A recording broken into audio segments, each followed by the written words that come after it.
ಎಲ್ಲರಿಗೂ ನಮಸ್ಕಾರ. ವಸಿಷ್ಠಾಸ್ ಕಿಚನ್ಗೆ ಸ್ವಾಗತ. ಇವತ್ತು ನಾನು ನೀರು ದೋಸೆ, ಕಾಯಿ ಚಟ್ನಿ ಹಾಗೂ ಹಾಲು ಕೆನೆನ ಬೆಲ್ಲ ಹಾಕಿ ಒಂದು ಡಿಶ್ ಮಾಡಿದ್ದೀನಿ. ಹೇಗೆ ಮಾಡೋದು ಅಂತ ನೋಡ್ಕೊಳ್ಳೋಣ ಬನ್ನಿ. ಫಸ್ಟಿಗೆ ಅಕ್ಕಿನ ನಾನೊಂದು ದೊಡ್ಡ ಕಪ್ಪಲ್ಲಿ 1/4 ಕಪ್ ಅಕ್ಕಿ ತೊಗೊಂಡಿದ್ದೀನಿ. ಅದನ್ನು ಚೆನ್ನಾಗಿ ತೊಳೆದು ಒಂದು 3 ಅವರ್ಸ್ ನೆನೆಸ್ಕೊಂಡಿದ್ದೀನಿ. ಇಲ್ಲ ನೀವು ಸಂಜೆನೇ ರುಬ್ಬಿಟ್ಕೊಂಡ್ರೆ ಬೆಳಗ್ಗೆನೂ ಮಾಡ್ಕೋಬೋದು. ನಾನು ಬೆಳಗ್ಗೆನೇ ರುಬ್ತಿದ್ದೀನಿ. ಈಗ ಅಕ್ಕಿನ ಫಸ್ಟು ನುಣ್ಣಗೆ ರುಬ್ಕೊತೀನಿ.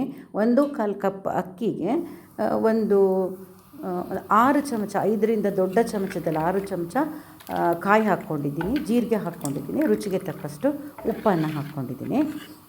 ಇದು ದೋಸೆ ಈ ಹದಕ್ಕೆ ಈಗ ಕನ್ಸಿಸ್ಟೆನ್ಸಿ ಬರಬೇಕು. ನೀವು ಬೇಕಿದ್ರೆ ಹಾರತ್ತೆ ಅಂತ ಆದರೆ ಕೆಲವರು 1 ಸ್ಪೂನು ಮೈದಾನ ಕದರಿ ಹಾಕ್ಕೊಳ್ತಾರೆ, ಕೆಲವರು ಈರುಳ್ಳಿನ ಹಾಕ್ಕೊಳ್ತಾರೆ. ನಾನು ಸಾಂಪ್ರದಾಯಿಕವಾಗಿ ನೀರು ದೋಸೆ ಹೇಗೆ ಮಾಡೋದು ಅಂತ ತೋರಿಸ್ತಾ ಇದ್ದೀನಿ. ಈಗ ಕಾದಿದೆ. ಈಗ ದೋಸೆಯನ್ನು ಮಾಡ್ಕೊಳ್ತೀನಿ. ಇದು ಲೈಟಾಗೂ ಇರುತ್ತೆ, ರುಚಿಯಾಗೂ ಇರುತ್ತೆ. ಹಿಂದಿನ ದಿನವೇ ನಾವು ಮಾಡಿ ಇಟ್ಕೊಂಡ್ರೆ, ದೋಸೆ ಹಿಟ್ಟನ್ನು ಫ್ರಿಜ್ನಲ್ಲಿ ಇಟ್ಕೊಂಡ್ರೆ ಬೆಳಗ್ಗೆ ಬೇಗ ಆಫೀಸ್ಗೆ ಹೋಗೋರಾಗಲಿ ಅಥವಾ ಮಕ್ಕಳಿಗೆ ಊಟ ಕಳಿಸೋರಾಗಲಿ ಇದನ್ನು ಬೇಗ ಮಾಡ್ಕೋಬೋದು. ಈಗ ದೋಸೆ ಆಗಿದೆ. ಇದನ್ನು ಒಂದ್ಸರಿ ಟರ್ನ್ ಮಾಡಿ ಹಾಕಿ ಮತ್ತೆ ಮಡಿಸಿ ಇಟ್ಕೊಂಡ್ರೆ ಒಂದಕ್ಕೊಂದು ದೋಸೆ ಅಂಟೋದಿಲ್ಲ. ಈಗ ಬಾಕ್ಸಿಗೆಲ್ಲ ಹಾಕೋದಾದರೆ ಒಂದಕ್ಕೊಂದು ದೋಸೆ ಅಂಟಲ್ಲ. ಈ ಥರ ಮಾಡಿ ಇಟ್ಕೊಳ್ಳಿ. ದೋಸೆ ಈಗ ಆಗಿದೆ.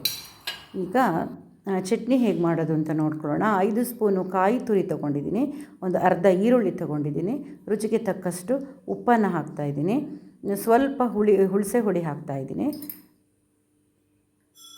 ನಾನು ಹಸಿಮೆಣಸು ಅಥವಾ ಜೀರಿಗೆ ಮೆಣಸು ಆದರೆ ಒಂದು 6 ತೊಗೊಂಡಿದ್ದೀನಿ, ಹಸಿಮೆಣಸು ಆದರೆ 1-2 ಹಾಕಿದರೆ ಸಾಕಾಗುತ್ತೆ. ಈಗ ಸ್ವಲ್ಪ ನೀರನ್ನು ಹಾಕ್ಕೊಂಡು ನಾನು ಚಟ್ನಿನ ರುಬ್ಕೊಳ್ತಾ ಇದ್ದೀನಿ. ನಾನು ಇಲ್ಲಿ ಮಾಡಿದ ಚಟ್ನಿ ಒಂದು 5 ದೊಡ್ಡ ಚಮಚ ಕಾಯಿ ತುರಿ ಹಾಕ್ಕೊಂಡ್ರೆ ಇಬ್ಬರಿಗೆ ಸಾಕಾಗತ್ತೆ. ಚಟ್ನಿ ಆಗಿದೆ. ಈಗ ಹಾಲು ಕೆನೆನ ಹೇಗೆ ಮಾಡೋದು ಅಂತ ನೋಡ್ಕೊಳ್ಳೋಣ. ನೀವು ಒಂದಿನ ಹಾಲು ಕಾಯಿಸಿ ಫ್ರೀಝರಲ್ಲಿ ಇಟ್ಬಿಟ್ರೆ ದಪ್ಪ ಹಾಲು ಕೆನೆಗಟ್ಟಿರುತ್ತೆ. ಅದನ್ನು ಎತ್ತಿಟ್ಕೊಂಡು 2 ದಿನದ್ದು ಸೇರಿಸ್ಕೊಂಡು ಮಾಡ್ಕೋಬೋದು. ದಪ್ಪ ತೆಳದ ಪಾತ್ರೆ ಇಟ್ಕೊಂಡು ಸ್ವಲ್ಪ ಬೆಲ್ಲ ಹಾಕ್ಕೊಂಡಿದ್ದೀನಿ. ನಾನಿಲ್ಲಿ ಕಬ್ಬಿನ ಬೆಲ್ಲ ಸಿಗುತ್ತೆ, ಅದನ್ನು ತಂದ್ಕೊಂಡಿದ್ದೀನಿ. ನೀವು ಬೇಕಿದ್ದರೆ ಸಕ್ಕರೆನೂ ಹಾಕ್ಕೋಬೋದು ಅಥವಾ ಈ ಉಂಡೆ ಬೆಲ್ಲನ ತುರಿದ್ಬಿಟ್ಟು ಹಾಕ್ಕೋಬೋದು. ಕೆನೆನ ಚೆನ್ನಾಗಿ ಇದನ್ನು ಸ್ಟವ್ ಆನ್ ಆಗಿದೆ, ಚೆನ್ನಾಗಿ ನೀವು ಮಗಚ್ಕೊಳ್ಬೇಕಾಗುತ್ತೆ. ಇದು ಈಗ ತುಂಬ ಡಯಟ್ ಕಾನ್ಷಿಯಸ್ ಇರೋರೆಲ್ಲ ಇದು ತುಂಬ ತಗೊಳ್ಳಲ್ಲ. ಇದು ಕೆನೆ ಆಗಲಿ ತುಪ್ಪ ಆಗಲಿ ಬೆಣ್ಣೆ ಆಗಲಿ ಬೇಡ ಅಂತ ಹೇಳ್ತಾರೆ. ಆದರೆ ನಮ್ಮಲ್ಲೊಂದು ಮಾತಿದೆ, ಬೆಳಗ್ಗೆ ರಾಜನಂತೆ ತಿನ್ನು, ಮಧ್ಯಾಹ್ನ ಸಾಮಾನ್ಯರಂತೆ ಊಟ ಮಾಡು, ರಾತ್ರಿ ಭಿಕ್ಷುಕನಂತೆ ಊಟ ಮಾಡು ಅಂತ.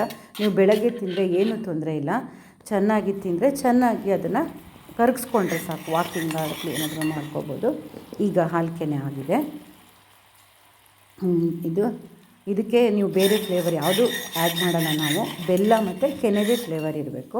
ತುಂಬ ಚೆನ್ನಾಗಾಗುತ್ತೆ. ದೋಸೆಗಾಗಲಿ, ಇಡ್ಲಿಗಾಗಲಿ, ರೊಟ್ಟಿಗಾಗಲಿ, ಚಪಾತಿಗಾಗಲಿ ಯಾವುದಕ್ಕಾದ್ರೂ ಹಚ್ಕೊಂಡು ತಿನ್ಬೋದು ಇದನ್ನು.